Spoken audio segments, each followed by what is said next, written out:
Bonjour à tous, j'espère que vous allez bien. Voilà, on est le 1er décembre aujourd'hui. On va rentrer en plein dans ce mois de fête là. J'aime particulièrement le mois de décembre parce que c'est un mois de fête, tout le monde est heureux. Il y a Noël, il y a le 31. Oh là là, c'est vraiment un mois fabuleux. Donc je vous souhaite un très bon mois de décembre. Aujourd'hui, on va parler d'un sujet qui est hyper important.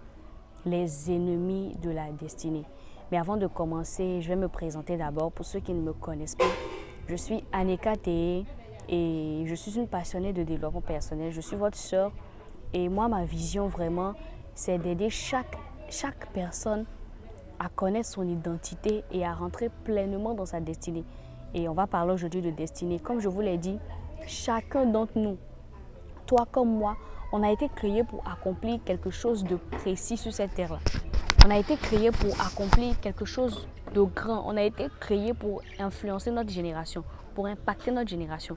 Mais malheureusement, il y a certaines personnes qui ne savent pas ça. Il y a certaines personnes qui ne savent pas qu'elles ont une destinée, qui ne connaissent pas leur destinée. Donc moi, ma vision vraiment, c'est vraiment aider les personnes à changer de mentalité et à prendre conscience de qui elles sont réellement. Donc, je t'invite à t'abonner, abonne-toi et voilà. Les ennemis de la destinée. Donc, comme je viens de vous le dire tout de suite, chacun est né pour accomplir un but. Il y a des gens qui sont décédés en janvier. Il y a des gens qui sont décédés en février. Il y a des gens même en décembre là, qui vont partir malheureusement. Mais si toi et moi, on est encore sur cette terre-là, si toi et moi, on est encore vivants, c'est que Dieu n'a pas encore fini avec nous. C'est que Dieu veut qu'on fasse encore quelque chose. C'est que Dieu se dit qu'on n'a pas encore terminé notre mission sur cette terre.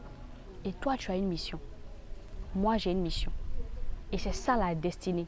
C'est qu'on est né pour accomplir quelque chose de précis sur la terre. Quelque chose de bien défini. Et chacun a sa destinée. Il y a des gens qui sont nés pour être de grands footballeurs. Il y a des gens qui sont nés pour être de grands avocats. Il y a des gens qui sont nés pour être de grands journalistes. Toi, tu es né pour faire quoi? Ok? Et aujourd'hui, je vais te parler des ennemis de la destinée. C'est-à-dire, il y a des choses qui nous éloignent de notre destinée. Il y a certaines choses qu'on fait, on ne sait même pas, mais ces choses-là nous empêchent de rentrer dans notre destinée. Ces choses-là nous empêchent de faire ce pourquoi on a été créé. Et malheureusement, beaucoup de personnes font ces choses-là et s'éloignent de leur destinée elles-mêmes sans s'en rendre compte. Donc, la Bible dit que mon peuple périt faute de connaissance. Parfois, c'est parce qu'on ne sait pas qu'on fait certaines choses. On ne sait pas qu'elles nous éloignent de notre destinée. Et aujourd'hui, je vais te parler de 5 éléments. 5 éléments qui vont t'éloigner de ta destinée. Et si je fais cette vidéo-là, c'est pour que toi aussi, tu ne puisses pas commettre les mêmes erreurs que certaines personnes qui ont commis ces erreurs-là et qui se sont éloignées, on va dire, du but de leur vie, du chemin de leur destinée. Quelqu'un va me dire, mais Aneka, pourquoi la destinée, c'est si important? C'est important parce que quand tu es en train de faire ce pourquoi Dieu t'a créé, quand tu es en train d'accomplir ta mission divine, Dieu t'envoie la provision, Dieu t'envoie l'impact, Dieu t'envoie l'influence et tu résous le problème de quelqu'un. Vous connaissez tous M. Hayek Hassan. C'est un Ivoirien d'origine libanaise. Il agit beaucoup dans le bénévolat. Il aide beaucoup de personnes qui sont en difficulté, tout ça. Mais cet homme-là, s'il ne faisait pas ce qui brûlait en lui, il n'allait pas avoir l'impact et l'influence qu'il a aujourd'hui. C'est parce qu'il a décidé de suivre sa vision. Et c'est parce que Dieu voulait qu'il fasse ça. Quand il a commencé à faire ça, l'impact est venu, l'influence est venue, la provision est venue. Donc c'est ça. Quand tu ne rentres pas dans ta destinée, tu n'es pas heureux. Tu peux avoir l'argent, tu peux avoir tout, mais tu sens qu'il y a quelque chose qui te manque parce que tu n'es pas à ta place. Mais quand tu es en train d'accomplir ta destinée et que tu es à ta place, tout vient. Dieu t'envoie tout et toi-même tu commences à influencer les gens, tu commences à impacter les gens. Donc c'est ça aussi. Il y a des gens qui n'influencent pas, il y a des gens qui n'impactent pas parce qu'ils ne sont pas dans leur couloir, ils ne sont pas dans leur destinée. Donc c'est pour ça que la destinée elle est très importante. Parce que la destinée d'abord, elle va te permettre de t'épanouir. Tu seras heureux, tu vas te sentir utile de faire quelque chose que toi-même tu aimes. Ok? Et à côté de ça, Dieu va t'envoyer l'impact, Dieu va t'envoyer l'influence et Dieu va pourvoir pour toi. Donc la destinée, elle est très très très importante. J'ai déjà fait une vidéo là-dessus, je pense, où je vais faire une vidéo sur la destinée, c'est vraiment important. Donc, Comme d'habitude, je me base vraiment sur des expériences. Et aujourd'hui, je vais vraiment toucher des points dans la Bible, ok, qui m'ont inspiré, que je vais vous partager aujourd'hui. Donc, le premier ennemi de ta destinée, c'est la désobéissance. La désobéissance. Quand tu sens dans ton cœur que Dieu te dit de faire quelque chose, ou quand tu sais que Dieu te dit de faire quelque chose et que tu ne fais pas cette chose-là, tu es en train de désobéir. Tu es en train de t'éloigner de ton couloir. Je vous l'ai dit, quelqu'un qui rentre dans sa destinée, c'est quelqu'un qui résout le problème de quelqu'un. Ok? Quand une femme voit des enfants dans la rue et qu'elle sent dans son cœur qu'elle doit créer un orphelinat pour pouvoir aider, voilà, je vais prendre l'exemple de Mère Teresa. La destinée de Mère Teresa, c'était d'aider des personnes les plus démunies, les plus pauvres, les plus abandonnées. Et elle a suivi cette voie-là. Et c'est à cause de ça aujourd'hui qu'elle a été intronisée, qu'elle a été reconnue, que tout le monde la connaît. Mais imaginons un peu que Mère Teresa, en elle, ça brûlait d'aider les pauvres, d'aider les démunis. Et qu'elle se dise, non, je ne vais pas faire ça, je vais chercher l'argent, je vais devenir riche et puis j'ai abandonné. Si elle avait suivi un autre chemin que ce qui brûlait à l'intérieur d'elle, toutes ces personnes, ces orphelins qu'elle a aidés là, ils n'auraient pas reçu d'aide. Ils seraient restés comme ça. Donc à chaque fois que tu rentres dans ta destinée, tu es en train de résoudre le problème de quelqu'un.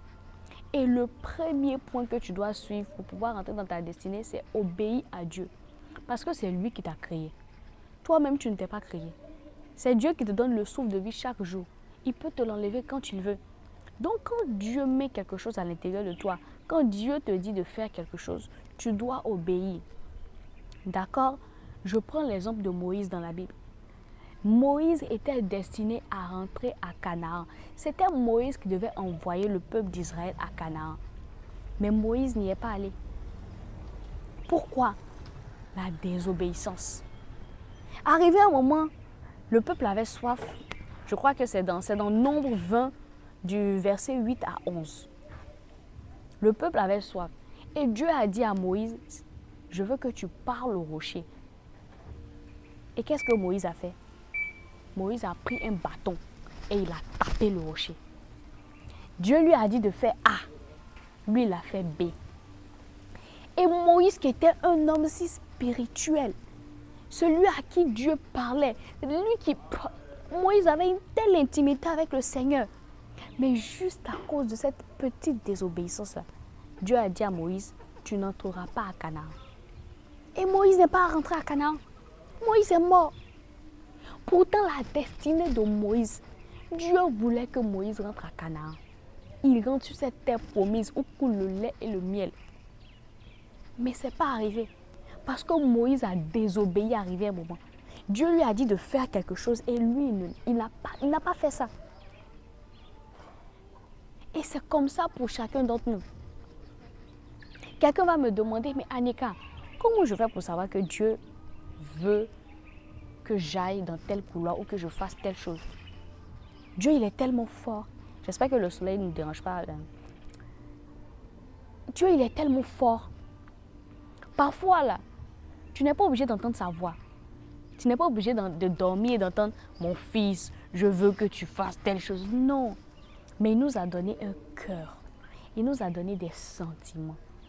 Le cœur, je vous le dis, c'est un baromètre puissant pour savoir si tu es dans ton couloir, si tu es dans ta destinée ou si tu n'y es pas.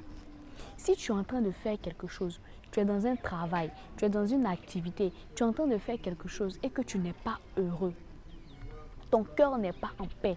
Te réveiller chaque matin même pour aller au travail, c'est compliqué, c'est difficile. Tu ne te sens pas à l'aise. Tu as l'argent, hein, mais tu n'es pas heureux, tu n'es pas épanoui. Ce sont des signes pour te dire que tu n'es pas en train de faire ce pourquoi Dieu t'a créé. Parce que quand tu es en train d'accomplir ta destinée, je peux te garantir que tu es heureux. Tu fais ça avec joie, tu fais ça avec passion. Même quand tu n'es pas multimilliardaire, tu es heureux de faire cette chose-là. Mais si tu es en train de faire un truc que ça ne va pas, tu ne te sens pas à l'aise, peut-être que tu n'es pas dans ton couloir, peut-être que tu n'es pas dans ta destinée.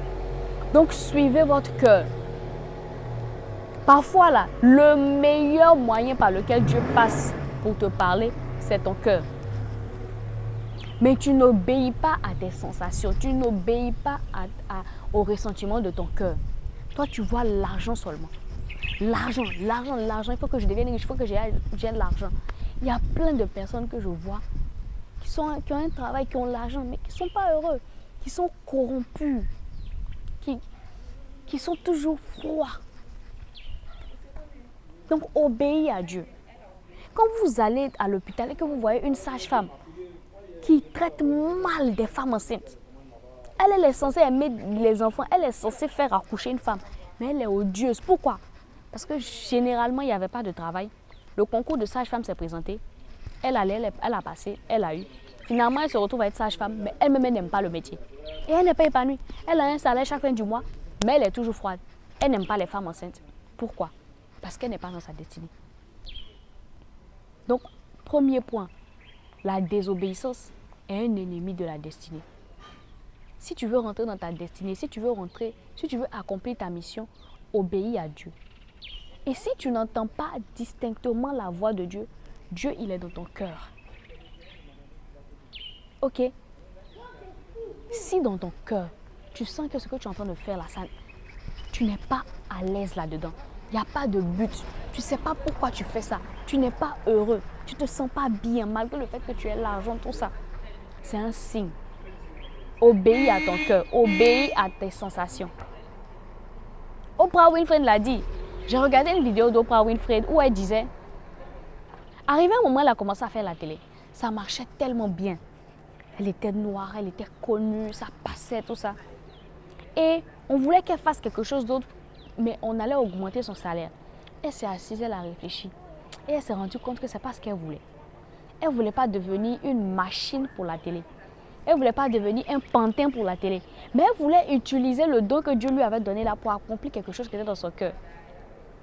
Permettre à des célébrités de venir s'asseoir et de se confier à elle, de se vider. Parce que les célébrités, parfois, elles sont incomprises. Et Oprah, quand elle a eu cette idée, elle a commencé à inviter des stars à venir se confier. Michael Jackson, Beyoncé, telle star. Sa renommée a explosé. Et au contraire, elle a gagné encore plus. Elle est devenue l'une des femmes les plus riches aux États-Unis. Elle a eu de l'influence. Aujourd'hui, Oprah Winfrey, c'est l'une des femmes les plus influentes au monde. Parce qu'elle a suivi quelque chose qui était dans son cœur. Et c'est ça. Obéir à Dieu, là, ce n'est pas forcément entendre la voix de Dieu distinctement. Mais c'est suivre ce que ton cœur te dit. Arriver un moment quand ton cœur te dit, va ici, va là-bas. Suis ce que ton cœur te dit. Donc, premier ennemi de la destinée, c'est la désobéissance. Le deuxième ennemi de la destinée, c'est-à-dire un truc qui peut t'empêcher de rentrer dans ta destinée, un deuxième truc encore, c'est le mauvais conjoint. Le mauvais conjoint. Soit te marier à la mauvaise femme ou te marier au mauvais homme. Vous connaissez tous l'histoire de Samson. Samson, c'était un guerrier. Il est dans la Bible. On voit son histoire dans Juge. Mais la partie que je vais évoquer aujourd'hui, là, précisément Juge 16 à 19. Samson était fort. Et Samson, Dieu lui avait donné du pouvoir. Oh là là, ma feuille est tombée. Je vais la récupérer.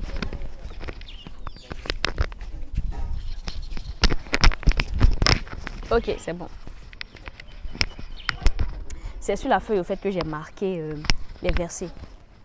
Dieu a donné du pouvoir à Samson. Samson, son pouvoir se trouvait dans ses cheveux. Il a fait une force. On disait même qu'il tuait un lion à main nue.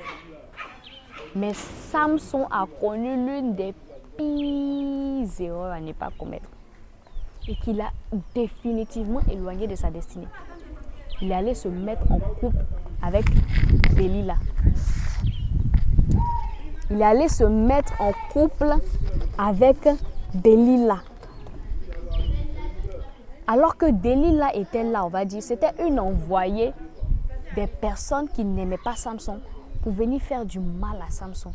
Finalement, vous connaissez tout ce qui s'est passé. Samson a donné son secret à Delilah. Il lui a dit que son pouvoir se trouvait dans ses cheveux. Elle a appelé des gens, ils ont coupé ses cheveux et il a perdu sa force. Il est devenu esclave Et c'est à cause de ça qu'il est mort. Vous voyez comme ça? Quelqu'un d'aussi grand, qui avait une si grande force, qui avait une si grande destinée, qui était destiné à faire des choses puissantes. Il est mort bêtement. À cause de quoi? D'une femme. Parce qu'il n'a pas su choisir sa compagne. Et il y a plein de personnes comme ça. Il y a des gens aujourd'hui, vous ne pouvez pas rentrer dans votre destinée parce que vous vous êtes mis en couple avec la mauvaise personne. Tu es allé prendre une femme qui n'est pas dans la vision de Dieu pour ta vie. Tu es allé épouser un homme qui est contre la vision que Dieu a mis dans ta vie. Et ça, vraiment, je suis désolée de le dire, mais c'est l'un des plus grands ennemis de la destinée. Surtout en ce moment. Faites attention aux personnes avec qui... Faites attention à la personne avec qui vous décidez de vous unir. Parce que cette personne, elle peut gâcher ta vie. Elle peut t'éloigner des plans de Dieu. Ou elle peut faire en sorte que tu ne puisses même pas accomplir le but pour lequel tu es né. Sachez choisir vos conjoints. Ce point-là, on peut le voir sur deux faces. Il y a d'abord le mauvais conjoint. Quand tu te mets avec la mauvaise personne, et il y a ceux qui ont des rapports sexuels avec tout le monde, de deux, et il y a ceux qui sont infidèles. Mais tout ça, ce sont des choses qui concernent le sexe. Les rapports sexuels. Ces trois-là. Tu vas te mettre avec la mauvaise personne, ou bien tu as des rapports sexuels avec tout le monde, ou bien tu es infidèle. Ces trois points-là vont t'éloigner de ta destinée. J'ai déjà fait une vidéo là-dessus, où j'ai dit les rapports sexuels peuvent détruire ta vie. C'est une vidéo, regardez dans mes vidéos là, c'est une vidéo même qui est récente. Les rapports sexuels peuvent détruire ta vie. J'ai déjà parlé de ça. Quand Dieu a mis quelque chose en toi, je vous ai dit, quand tu nais, Dieu t'accorde des bénédictions. Ok? Tu as une destinée. Dieu peut te dire que celui-là, quand il va naître, il va venir accomplir telle chose, il va venir accomplir telle chose, il va venir accomplir telle chose. Mais quand tu t'en vas et que tu as des rapports sexuels avec n'importe qui, tes bénédictions là, tu peux les donner à cette personne. C'est spirituel. Je ne vais pas parler de ça aujourd'hui en large parce que j'ai déjà fait une vidéo là-dessus et je vous invite à aller la regarder. Le titre de la vidéo, c'est « Les rapports sexuels peuvent détruire ta vie ». Mais vous devez faire attention. Vous devez faire attention. Arrêtez de coucher n'importe comment, à gauche, à droite. Tu as des rapports sexuels avec telle femme. Chaque jour, tu couches avec une femme différente. Chaque mois, tu es avec un homme différent. Tu ne sais pas ce que cette personne prend en toi. Les rapports sexuels, là, on allie, les sens, ça s'unissent. Vous devenez corps, âme et esprit. Vous deux vous fusionnez. Donc, ce qui est dans ton sang, ce qui est dans ton âme, là, tu peux transmettre ça à quelqu'un. Ce qui est en toi spirituellement, tu peux donner ça à quelqu'un. Comme dans les rapports sexuels aussi, quelqu'un peut te transmettre des choses qui ne sont pas bonnes. C'est pour ça qu'on insiste autant là-dessus. Donc, faites attention avec qui vous vous mettez en couple. Faites attention. Ne vous mariez pas comme ça. Il y a des bases. Il y a des bases. Il y a des femmes aujourd'hui, il y a des hommes aujourd'hui qui n'ont pas pu accomplir ce que Dieu voulait dans leur vie, qui sont passés complètement à côté de leur vie. Parce que ces personnes ont épousé la mauvaise personne. Imaginez une femme qui devait accomplir de grandes choses. Elle allait se mettre avec un homme qui la frappe tous les jours. Et puis un jour, il la tue. On a vu ça plein cette année. Des femmes qui sont mortes à 30 ans, à 29 ans, à cause de quoi? Parce qu'elles se sont mises avec les mauvaises personnes. Donc faites attention. Un mauvais conjoint, une mauvaise conjointe, des relations sexuelles en désordre, l'infidélité, ça peut vous conduire à sortir de votre chemin, de votre destinée. Ces péchés-là, ça ne pardonne pas. Je vous ai donné l'exemple de Samson. Il y a aussi David. David était un grand roi. Mais le jour où il a décidé de coucher avec Bathsheba, l'interdit, la malédiction est rentrée dans sa famille. L'inceste est rentré dans sa famille. Regardez dans l'histoire de David. Il était tranquille, il était bien. Mais le jour où il est allé, il avait des femmes. Mais le jour où il est parti prendre la femme de quelqu'un, il a eu des rapports sexuels avec elle. c'est fini. Les choses se sont mélangées dans sa vie. Les enfants ont commencé à être rebelles, tellement de choses. Parce que c'est un péché qui est très dangereux. C'est pour ça que Dieu nous prévient à chaque fois. Fuyez l'impudicité. Les impudiques, les infidèles, Dieu parle à chaque fois de ça. Parce que ça peut nous éloigner de notre destinée. Donc faites attention. Choisissez la bonne personne. Il y a mari et puis il y a mari de ta destinée. Il y a femme et puis il y a femme de ta destinée. Il y a quelqu'un que Dieu a prévu qui va t'aider à accomplir ta destinée. Donc toi maintenant, à toi de savoir qui tu es, quelle est ta destinée et de choisir la mauvaise personne. Ne va pas te mettre avec n'importe qui, de peur de finir ta vie comme Samson. Arrête d'avoir des rapports sexuels à gauche, à droite avec tout homme ou avec toute femme. D'être infidèle, ça ne va rien t'apporter. Au contraire, spirituellement, tu vas prendre des choses négatives dans ta vie. Et toi, tu vas perdre tes bénédictions. Si tu veux en savoir plus, va regarder la vidéo que j'ai faite sur les rapports sexuels. Je suis sûre qu'elle va t'aider. Ok? Le troisième point qui va t'empêcher de rentrer dans ta destinée, c'est le non-respect des autorités. Le non-respect des autorités.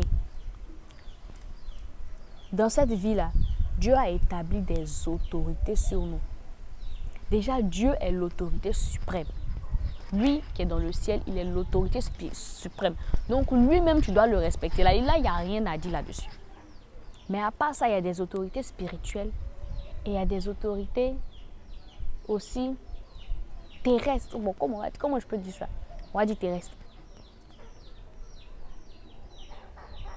Quand tu travailles pour quelqu'un, ton boss, il a une autorité. Tes parents sont des autorités sur ta vie. Ton père, ton pasteur est une autorité spirituelle, est une autorité dans ta vie. Donc tu dois prendre garde à la manière dont tu te comportes envers eux. Il y a des gens qui sont d'une impolitesse envers leurs parents. C'est choquant. Comment quelqu'un, une femme, peut te porter pendant 9 mois dans son ventre? Tu lui donnes des coups. Le jour de l'accouchement, elle crie, elle pousse, tu nais. Et puis aujourd'hui, tu la frappes, tu lui portes main. Ou tu l'insultes, tu la traites de tous les noms. Comment c'est possible ça? Il y a des gens comme ça. Tes parents sont des autorités. Si vous savez, la Bible dit honore ton père et ta mère. Ça fait partie d'un des commandements. Vous vous rendez compte? Il y a des gens, vous n'allez jamais évoluer dans votre vie. Vous n'allez jamais percer. Vous ne serez jamais au sommet parce que vous ne respectez pas vos parents. C'est vrai, les parents, ils ont leurs défauts. Ok? Ils ne sont pas parfaits. Ils font des choses, ils font des erreurs. Il y a des parents même qui ne sont pas gentils, qui sont mauvais. Il y a des mamans qui sont mauvaises, il y a des papas qui sont mauvais. Mais toi, ne rentre pas dans ce jeu-là. Parce que ce sont des autorités, malgré tout ce qu'ils font. Je n'ai pas dit que vraiment tes parents sont toxiques. Éloigne-toi. Tu peux t'éloigner et vivre ta vie à part. Mais ne reste pas là à les insulter, à leur porter main ou à faire des choses pour les déshonorer. Laisse-les, Dieu va les juger. Si tu as des parents qui ne sont pas dignes et qui font des choses bizarres, laisse Dieu les juger. Mais toi, ne deviens pas un ennemi pour eux. C'est pareil pour les autorités spirituelles. Tu dénigres ton pasteur, tu parles mal de ton pasteur. Pourtant, chaque dimanche, tu vas écouter ses enseignements. Et puis, tu parles mal, tu l'insultes quand il a le dos tourné. C'est des choses à ne pas faire. Un exemple dans la Bible, Nombre 12, versets 1 à 9. C'est l'histoire de Myriam et de Aaron. Moïse, Dieu avait établi Moïse sur eux. Moïse était l'autorité. Mais Myriam, un jour, s'est assise et elle a critiqué Moïse avec Aaron. Ce jour-là, Myriam a été frappée de la lèpre. Ça y est dans la Bible, je vous ai dit Nombre 12, versets 1 à 9. Myriam a été frappée de la lèpre. Parce que Dieu a horreur de ça. Quand tu désobéis à tes autorités. Même au travail. Ton boss. Même s'il n'est pas totalement gentil. Respecte-le. Une fois que quelqu'un est au-dessus de toi, tu dois le respecter. Parce qu'en étant impoli, en étant son ennemi, tu peux attirer des malédictions sur toi. Que tu le veuilles ou non, cette personne est ton autorité. Donc respectez vos autorités. Respectez vos parents. Vos autorités spirituelles, respectez-les. Le manque de respect, c'est un ennemi de la destinée. Juste parce que tu parles mal contre une personne qui est au-dessus de toi, juste parce que tu insultes, tu calomnies, tu peux ne pas rentrer dans ta destinée. Dieu peut te punir sévèrement à cause de ça.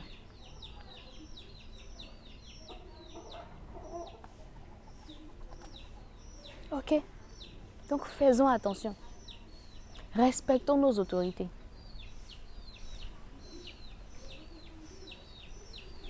Respectons les personnes que Dieu a établies sur nous.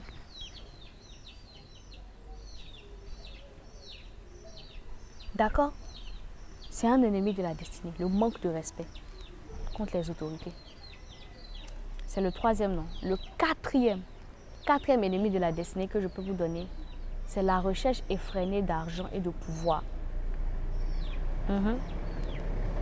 Vouloir à tout prix devenir riche, à tout prix avoir le pouvoir, c'est un ennemi de ta destinée. Chaque chose en son temps.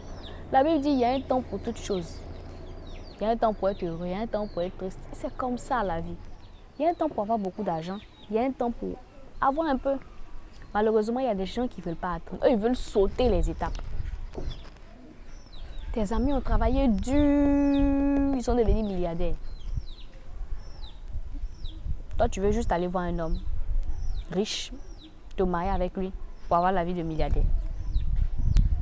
Juste aller sortir avec une femme pour avoir de l'argent. Aller voir des marabouts pour avoir de l'argent. Aller faire des choses illégales pour avoir de l'argent. Parce que tu n'es pas prêt à rentrer dans le processus. Et ça va te détruire. Le jour où tu décides de faire des choses qui sont contre la volonté de Dieu, juste à cause de l'argent et du pouvoir, mon frère, ma soeur, tu es en train de t'éloigner même de ta destinée. C'est fini même. Tu vas avoir l'argent, hein? Tu vas avoir le pouvoir, mais tu auras manqué le but de ta vie. Tu ne seras pas complètement épanoui. Acceptez de payer le prix. Acceptez d'être patient. Acceptez d'être patient. Quand tu commences quelque chose, tout le monde veut devenir riche. Qui ne veut pas rouler dans une grosse voiture? Qui ne veut pas aller à Dubaï, faire des allers-retours à Bora Bora, aux Maldives? Tout le monde veut faire ça. Mais c'est un processus. Une fois que tu connais ta vision, que tu as une vision, tu entames le processus, tu travailles dur, tu te disciplines, tu persévères. Mais quand tu décides de mettre l'argent d'abord, le pouvoir d'abord, vous-même regardez, cette année-là, il y a des gens qui avaient l'argent, non? Qui avaient le pouvoir, mais qui sont décédés. Elles n'avaient même pas 60 ans. Ils n'avaient même pas 60 ans plutôt, des gens. Il y a des personnes qui sont décédées, qui sont mortes comme ça. C'est fini, c'est fini. Elles avaient tout, l'argent, le succès, la beauté, tout ça. Mais elles sont parties. C'est pour vous dire que l'argent, là, c'est important. Mais de la même manière que c'est important aussi, c'est rien.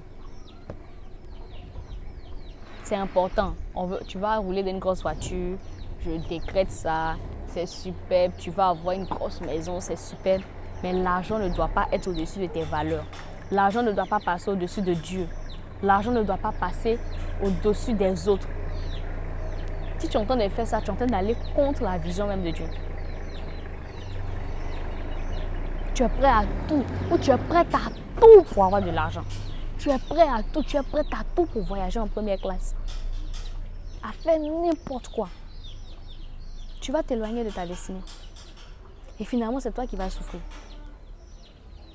Mais quand tu suis le processus là, Ça paye. Tu travailles, ça paye, ça va venir. Donc ne mettez pas l'argent, le pouvoir au-dessus de tout. Soyez patient.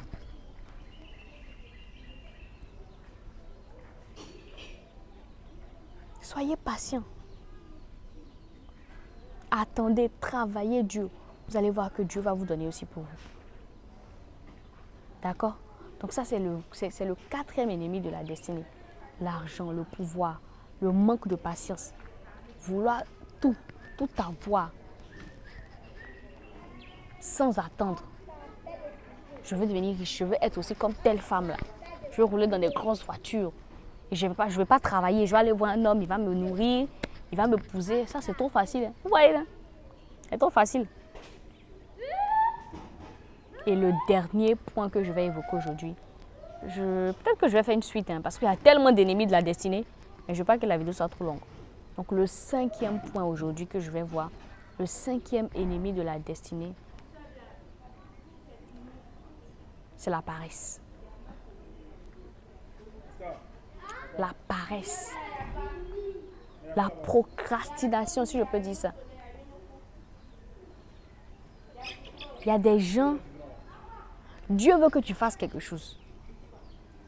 Tu sais à l'intérieur de toi-même que tu dois faire telle chose, mais tu remets toujours au lendemain. Tu es un peureux. Tu ne veux pas sortir de ta zone de confort. Tu écoutes les gens.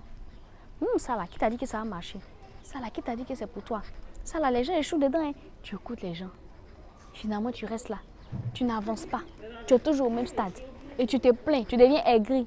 Quand les autres avancent, tu dis que non, c'est parce qu'eux, ils ont connaissance, alors qu'ils ont travaillé. Pour évoluer dans la vie, pour entrer dans sa destinée, il faut mettre la paresse de côté. Il faut mettre la procrastination de côté. Il faut sortir de ta zone de confort. Il faut avoir un peu d'audace. Il faut tenter de nouvelles choses. Mais nous, quand on a un peu, on aime rester au même stade là. Tu ne veux pas évoluer. Parce que tu as peur. Tu as peur d'échouer. Tu as peur du quand dira-t-on. Tu as peur du regard des autres.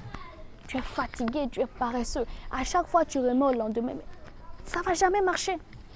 Si tu te comportes comme ça ne marchera jamais. Tu ne vas jamais rentrer effectivement dans ta destinée. Tu ne vas jamais accomplir ce que Dieu veut que tu fasses. Sortez de votre zone de confort, arrivez à un moment. Visez haut, visez grand. Cherchez à évoluer. Arrêtez de procrastiner. Tu sais que tu dois faire telle chose, fais-le. Moi, je vous l'ai dit, avant, quand j'ai commencé à partager vraiment des conseils, c'était sur les réseaux sociaux, sur Facebook. Je faisais seulement que des tests. Et arrivé un moment, je me suis dit, il faut que je commence à faire des vidéos.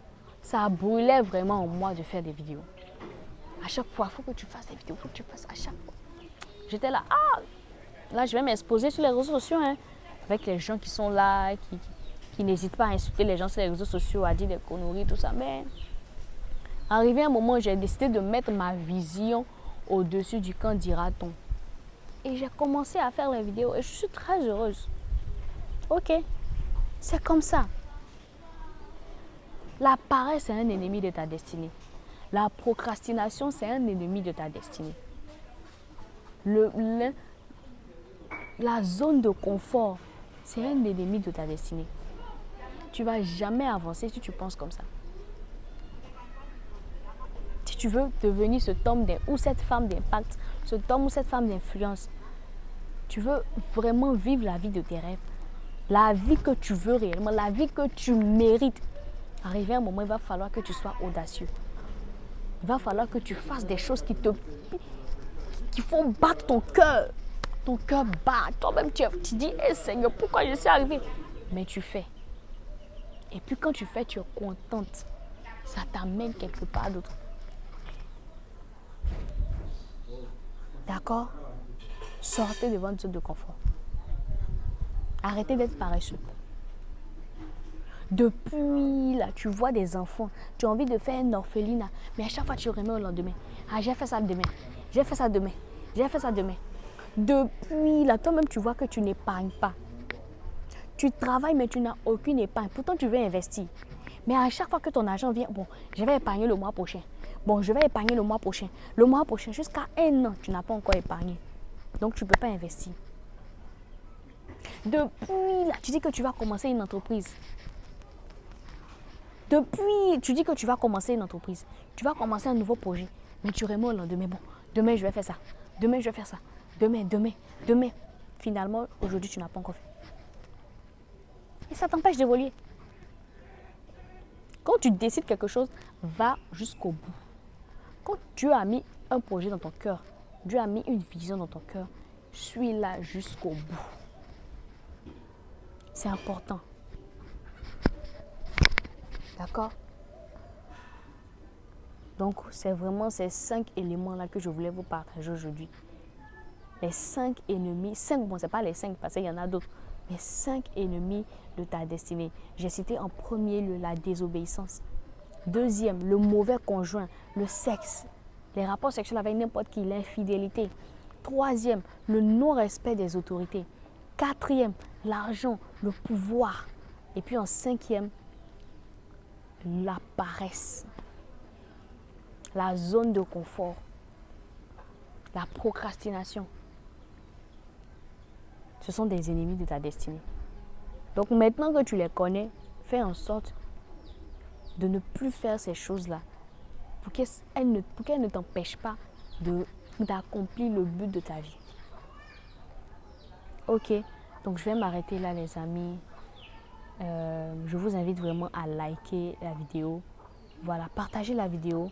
Même sur YouTube, on peut partager les vidéos. Ok, sur Facebook aussi, on peut partager les vidéos. Voilà, partagez, laissez un commentaire. Je me ferai un plaisir de vous répondre. Voilà. Abonnez-vous aussi à ma page Facebook, c'est Annika. Le lien, il est dans la description. Voilà, le lien de ma page Facebook, le lien de ma page Instagram. Je suis beaucoup plus active sur Facebook. Sur YouTube, je poste des vidéos 2 fois dans la semaine, lundi et vendredi. Mais sur Facebook, je suis vraiment active, je poste tout le temps. Et là-bas, c'est vraiment facile. Vous pouvez m'écrire sur Messenger. Voilà, vous pouvez m'écrire. Si vous m'écrivez, je peux même vous donner mon contact pour qu'on puisse discuter. Ça ne me dérange pas du tout. Voilà. Si vous avez un souci, si vous avez besoin de quelque chose, si vous avez une préoccupation, abonnez-vous à ma page Facebook et écrivez-moi. Je me ferai un plaisir de vous répondre. Abonnez-vous à la chaîne YouTube, likez la vidéo, partagez, cliquez sur la cloche de notification pour pouvoir recevoir toutes mes autres vidéos. Et surtout, je vous invite à aller voir la vidéo sur les rapports sexuels. Voilà, je l'ai évoquée ici, elle est vraiment très puissante. Voilà, et laissez un commentaire. Je me ferai un plaisir de vous répondre. Donc, que Dieu vous bénisse. Bon mois de décembre à vous. Et comme je vous l'ai dit, je vais sortir les vidéos 2 fois dans la semaine, lundi et vendredi. Donc, à chaque fois, attendez-vous à mes vidéos lundi et vendredi. Maintenant, quand j'ai un peu de temps, je vais sortir aussi une vidéo mercredi. Mais ce qui est sûr, c'est lundi et vendredi. Que Dieu vous bénisse. Ciao.